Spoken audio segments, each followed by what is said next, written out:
Pino Solanas versus Carlos Heller. 1.436 son pymes, con 50.894 trabajadores. Qué escándalo que el gobierno tenga que subsidiar a la quebrada General Motors en la Argentina. La verdad es una vergüenza. No es un escándalo. Cuando hay miles de pequeñas empresas y de pymes que tienen que caer en las tasas usurarias. Ni siquiera lo escuchaste. Tasas de 25 al 34% de descubierto. Mentira. No, la verdad, traigamos el discurso a la realidad, porque si agarramos la guitarra cada uno de 1.400 hacemos un concierto. Empresas donde su personal está siendo subsidiado para que no se pierdan los empleos. Más de 600 Hoy están los diarios millones. Los subsidios escandalosos a los grandes grupos. Por favor. Siguen repartiendo más de 40.000 millones de pesos a los grandes grupos económicos. Yo lamento por favor. que de grande te hayas hecho mentiroso. No es verdad lo que decís. No es verdad lo que decís. No es verdad Carlos lo que decís. Heller, no te sabía grosero. No es verdad lo que decís, pero yo no te puedo permitir que vos digas una cosa que no es cierta.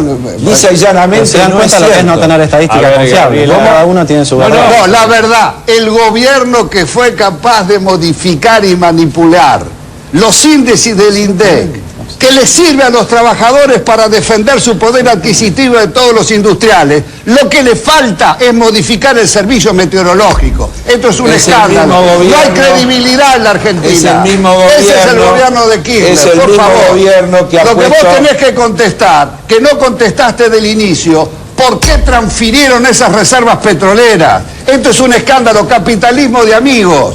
Privatizaciones para los amigos, estatizar para darle a los amigos del poder. Heller. Quiero recordarle que estamos en el tema seguridad. Perdón, vamos a la tribuna, le pedimos por favor que no acompañe con nada, somos los moderadores en este debate, simplemente recordar el tema que estamos transitando.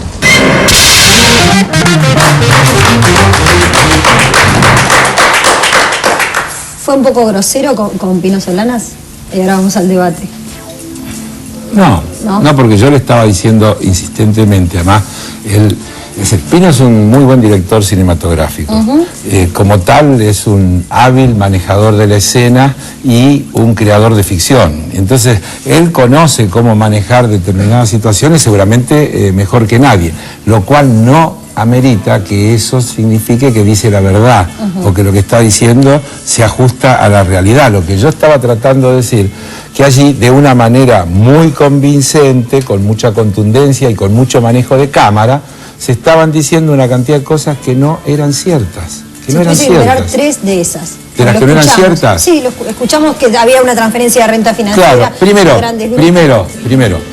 No se puede decir subsidio a la General Motors cuando se da un crédito. Es una manera de engañar el oído de la gente. Una cosa es subsidiar y otra es dar un crédito. Un crédito no es un subsidio. Uno escucha a algunos decir, en vez de darle ese crédito a la General Motors, habría que con esa plata aumentarle a los jubilados. Aumentarle a los jubilados es un gasto. Un crédito es un crédito. Entonces son categorías distintas, no se pueden mezclar. Segundo, los derechos petroleros fueron transferidos de la nación a las provincias en el año 1994, cuando se hizo la reforma constitucional, de la cual formó parte Pino Solanas. Y ahí se estableció que esos derechos petroleros dejaban de ser de la nación y pasaban a ser de las provincias. Entonces, es decir, el matrimonio presidencial, lo cual ya es una falta de respeto, pero decir, el matrimonio presidencial se está quedando con 600.000 millones de dólares, en primer lugar, y ahí una de las cosas que yo le digo es, si le decimos la verdad a la gente, digámosle que lo que hay que encarar es una reforma constitucional, si queremos que los derechos petroleros vuelvan a ser de la nación y no de las provincias. La otra cosa en la que siempre y la tercera cosa es el monto. Con alegría se dice 600.000 millones de dólares, y voy a explicar cómo se producen los 600.000 millones de dólares de Pino Solanas. Pino Solanas multiplica la producción de barriles de un año de la Argentina de petróleo por el precio del barril de petróleo por 30 años hacia adelante, de concesiones que no tienen 30 años de vigencia, sino 10 con posibilidades de opciones por otros 20, que es muy distinto. Pero además no tiene en cuenta ningún costo. Es como si fuera gratis sacar el petróleo, es como si no hubiera regalías que cobran las provincias por esos derechos petroleros que le transfirió la Constitución, como si no fuera cierto que por arriba de $42 el barril existen retenciones móviles en el petróleo. ¿Una especulación? Que no son ciertos los 600.000 millones, una cifra notablemente menor. Y aún así, después del resultado que le queda a las compañías, está el impuesto a las ganancias, que es un 35% de lo que queda. Entonces, tirar un número y decir, con esto se resuelven los problemas de la pobreza de la Argentina, del hambre y demás, es una cosa que no es cierta, es faltar a la verdad. Es interesante, me pareció ahí el énfasis, yo no voy a responder a la discusión, porque para eso está el protagonista. Pero digo, desde el punto de vista escénico, es cierto que adquiere una importancia muy grande la figura de Pino Solanas en esa discusión. Y a partir de ahí, todos lo sabemos, ha adquirido importancia también en la decisión, en la intención de voto de la sociedad porteña. Y yo creo que se está instalando un cierto esnovismo abismal. Espero que se me entienda y yo me entienda. Ese esnovismo abismal tiene algo de adolescente, tiene algo de como jugar al abismo desde la cama, con la seguridad de que es hipotético y que nunca se va a producir el juego del abismo. Entonces él juega ese discurso, juega al absoluto. Ninguna de esas cosas que dice es posible. Lo único que yo le voy a preguntar a ustedes, y le puedo preguntar también a Heller, es lo siguiente.